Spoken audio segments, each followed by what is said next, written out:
अध्याय 5 में सुता जी बताते हैं कि लिंग का अर्थ है चिन्ह।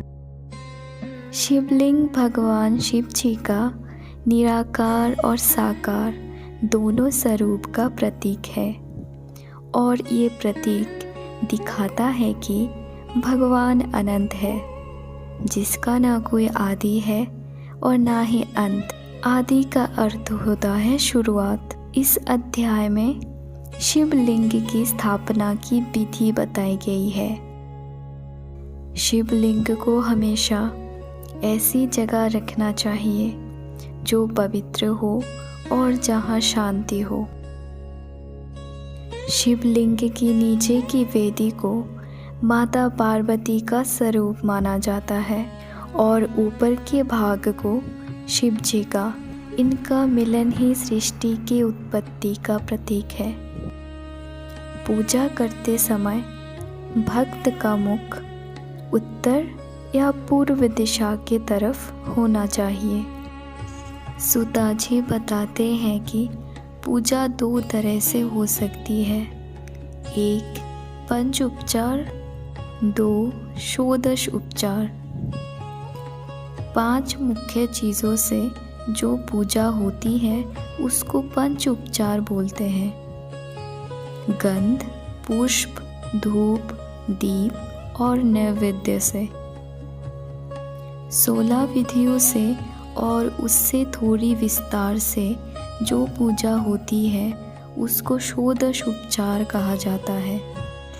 लेकिन ज़रूरी बात जो यहाँ कही गई है वो ये है कि भाव सबसे बड़ा है। अगर आपके पास कुछ नहीं है तो सिर्फ शुद्ध जल से किया गया अभिषेक भी महादेव को प्रिय है। इस अध्याय में बताया गया है कि जो व्यक्ति नियमित रूप से शिवलिंग की पूजा करता है उसकी मानसिक शक्ति बढ़ती है और उसके भय का नाश होता है। इस अध्याय के अंत में एक बहुत सुंदर बात कही गई है कि शिवलिंग की पूजा करने से मनुष्य को अपने अहंकार को ख़त्म करने में मदद मिलती है।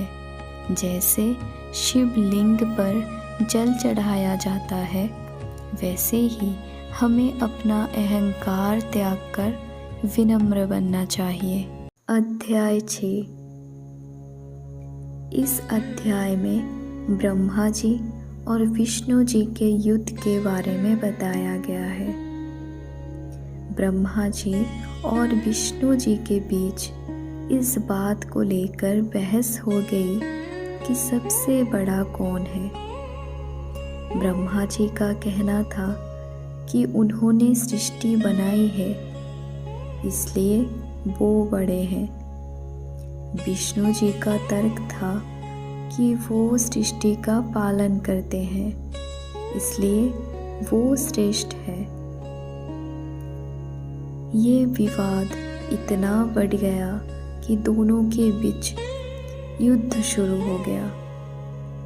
दोनों ने अपने अपने शक्तिशाली अस्त्रों का प्रयोग किया जिससे पूरे ब्रह्मांड में हलचल मच गई और प्रलय जैसी स्थिति पैदा हो गई। अध्याय 7। इस अध्याय में अग्नि स्तंभ ज्योतिर्लिंग का प्रकट होने के बारे में बताया गया है। जब युद्ध से देवता घबरा गए तब भगवान शिव ने दोनों का अहंकार तोड़ने के लिए एक लीला रची। दोनों के बीच अचानक एक बहुत बड़ा अग्नि स्तंभ प्रकट हुआ। ये इतना विशाल था कि इसका ना कोई शुरुआत दिख रही थी और ना ही कोई अंत दिख रहा था। दोनों ने तय किया कि जो इस स्तंभ का अंत ढूंढ लेगा वही सबसे बड़ा माना जाएगा। विष्णु जी ने वाराह का रूप धरा और ज़मीन के नीचे की तरफ गए। ब्रह्मा जी ने हंस का रूप धरा और आकाश की तरफ गए।